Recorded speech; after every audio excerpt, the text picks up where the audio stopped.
Donald Trump is losing it as Democrats are turning the tables on him, and he can handle it. So MeidasTouch just highlighted something crucial.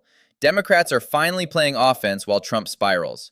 Obama's 70 million view post, Ossoff's rising star power, strategic messaging that's actually breaking through. We're seeing a coordinated Democratic strategy that's working. Let's break down why this matters. Former President Barack Obama, New York City Mayor Zohran Mamdani, Georgia Senator Jon Ossoff, they are going on the offense. Let me show you what went down. First, I'm going to show you former President Barack Obama's social media post that got 70 million views, numbers that at this point Donald Trump would dream about, where Obama said in response to the victory by the pro-democracy party in Hungary by Peter Magyar. 70 million views is staggering. That's Super Bowl territory. Trump's averaging maybe 10 million on his best days now.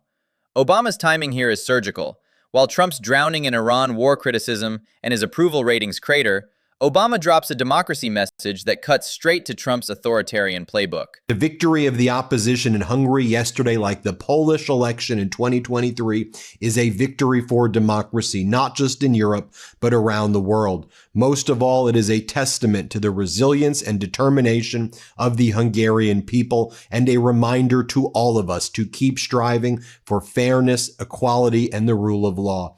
That rule of law phrase isn't accidental. Obama's drawing a direct line from Hungarian democracy to American democracy under threat. He's positioning Trump alongside Orban, the strongman model Trump openly admires. This message lands harder now with Trump's authoritarian actions escalating daily. And then this weekend, Barack Obama, Zohran Mamdani at a school in the Bronx in New York City to talk about child care for all, pre-K for all, health care for all, championing children getting educated for free at a young age, helping families, actually doing things. Let me show you this incredible moment of Obama and Mamdani together, surrounded by kids. Joy, empathy. This is what we need to see more of in politics. Perfect contrast timing. While Trump's golfing at Mar-a-Lago during an active war zone crisis, Obama's with kids in the Bronx talking actual policy solutions.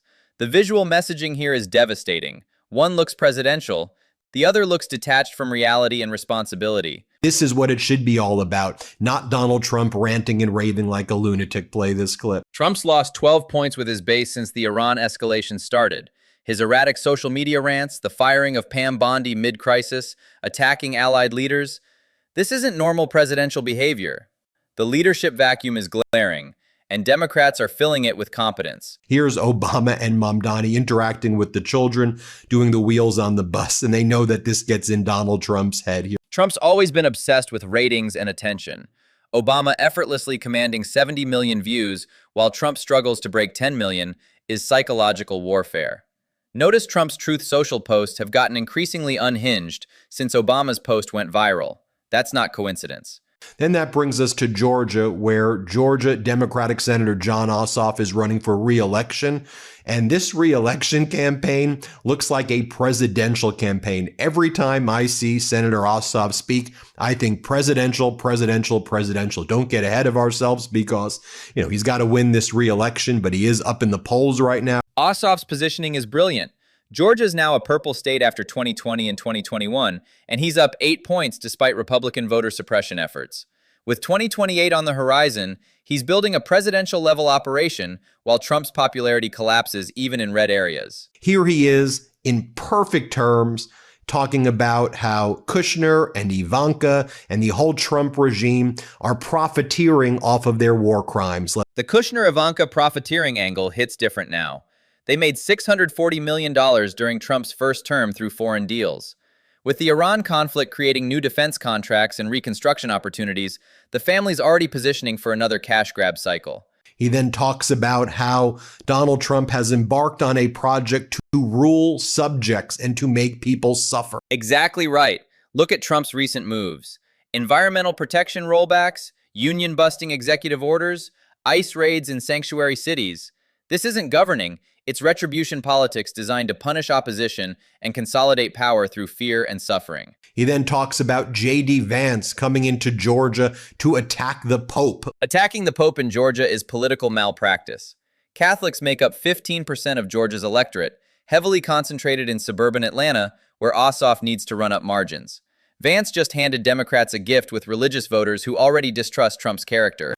Then, by the way, you see Donald Trump just sinking in the polls among his core base of non-educated or non-college educated white voters. The base erosion is real. Trump's down to 38% approval with non-college whites, his core demographic. Economic anxiety from his trade war restart, sons dying in Iran, infrastructure crumbling while he golfs. Even loyal voters are questioning if this chaos is worth it. Democrats taking the fight, messaging, I think, the way where you're like, finally, Obama, Mamdani, Ossoff. There's so many more I can highlight, but I wanted to share that with you. Let me know what you think. This coordinated Democratic offensive is working because it offers hope versus Trump's chaos. Obama's global democracy message, local community engagement, Ossoff's presidential-level policy depth, they're governing while Trump's just surviving. The contrast writes itself, and voters are noticing.